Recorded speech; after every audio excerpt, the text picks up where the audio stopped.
good day and God bless. It is so exciting to be here with you all today and to share with you. If it's your first time joining with us on Breadcrumbs, I want to welcome you to our platform.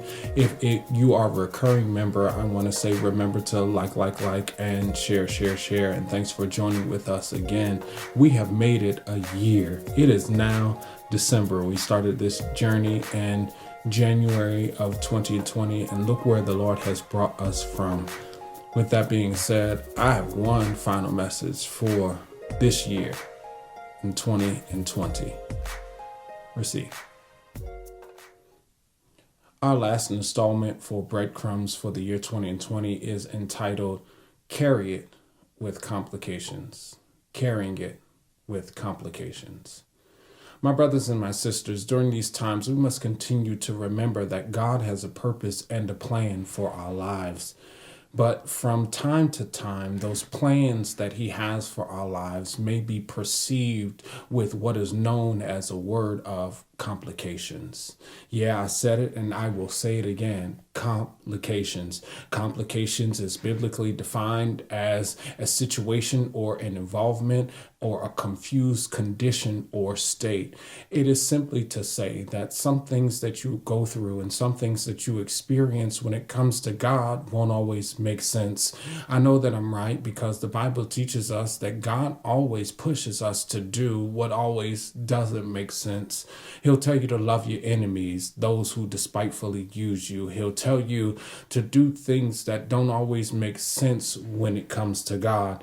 It is the moment when you can't always come to an understanding about what God is saying to and or about you because it doesn't readily align with who you know God to be, that causes this word known as complications.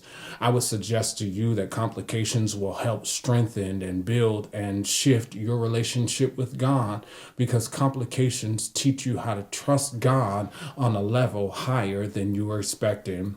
Haruki Mikuri says this quote, and that is, "For a while" is a phrase whose length can't be measured, at least by the one who is waiting. He says that to say that sometimes there will come a moment in your life to where you'll be waiting for a time and you will have an issue about the time that you are waiting, but the time that you are waiting only rests in the hands of the one who is waiting. It is Fulton Sheen who says, "Patience is power. Patience is not absence of action. Rather, it is timing.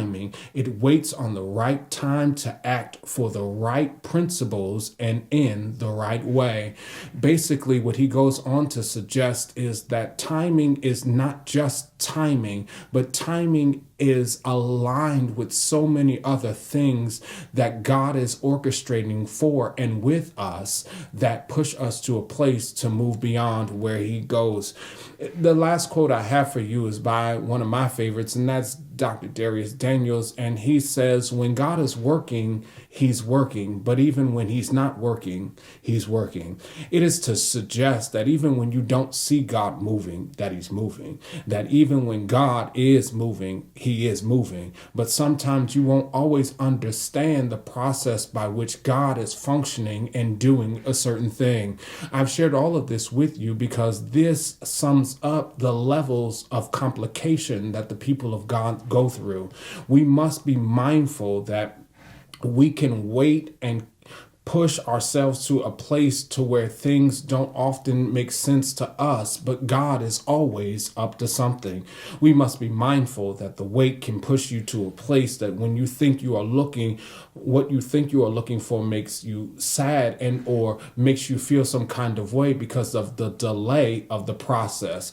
One of the tricks of the enemy is getting us cloaked and stuck in the wait instead of being ready and postured to receive what God has for us to come in some time. I've said all of this because this sets us up for the text. It says to us in Luke chapter 1, verses 39 that at that time Mary got ready and hurried to a town in the hill country of Judea, where she entered Zachariah's home and greeted Elizabeth. When Elizabeth heard Mary's greeting, the baby leaped in her womb, and Elizabeth was filled with the Holy Spirit. And in a loud voice she exclaimed, "Blessed are you among women, and blessed is the child that you bear. But why am I so favored that your greeting would jumpstart something in me?"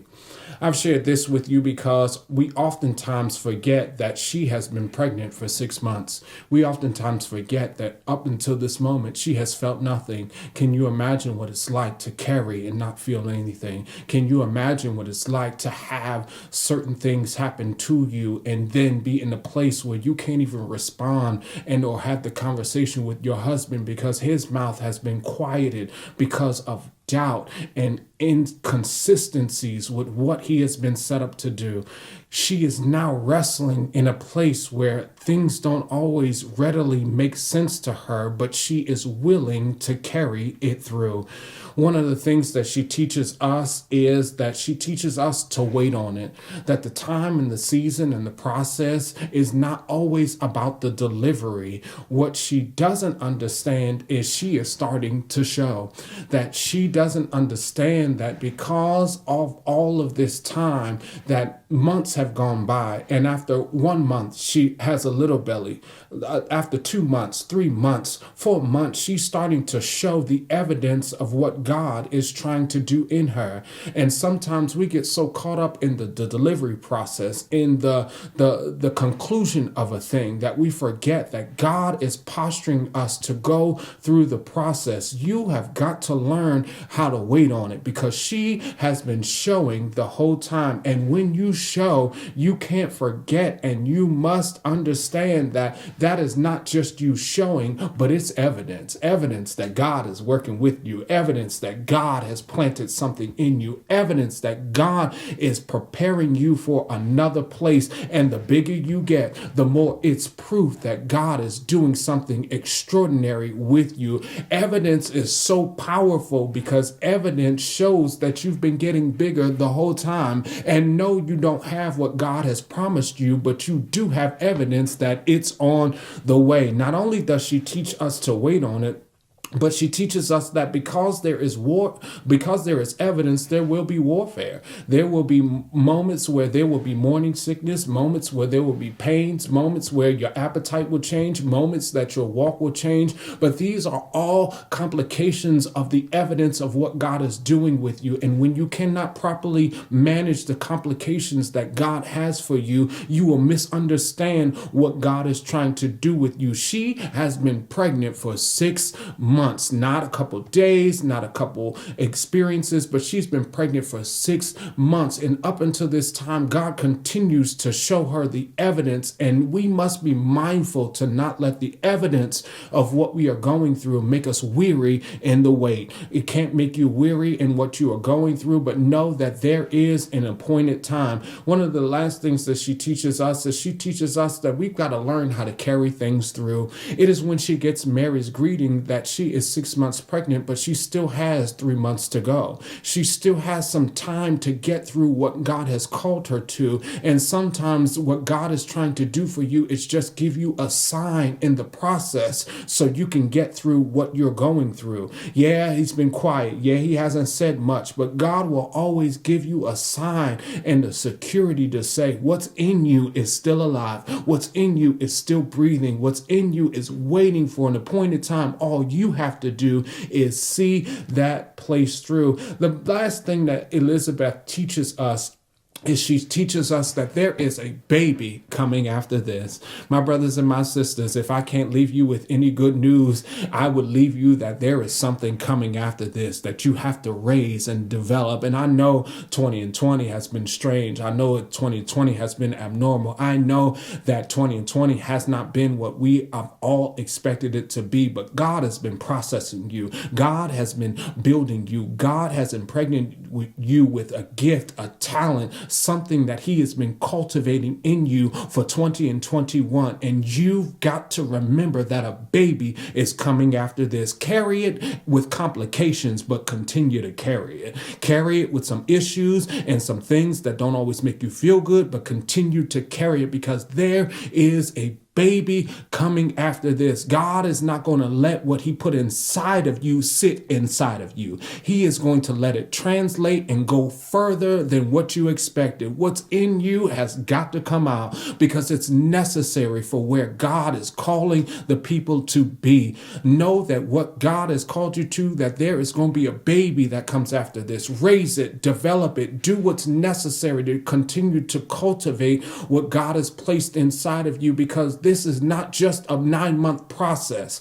This is a process that you have to be involved in and invested in to see it through, because God has something that's going inside of you that's going to change the nation, change the world, and you got to see it through enough to raise it, enough to cultivate it, enough to see the fruit of what you've been carrying. And as always, God will give you as much time as you need to accomplish this.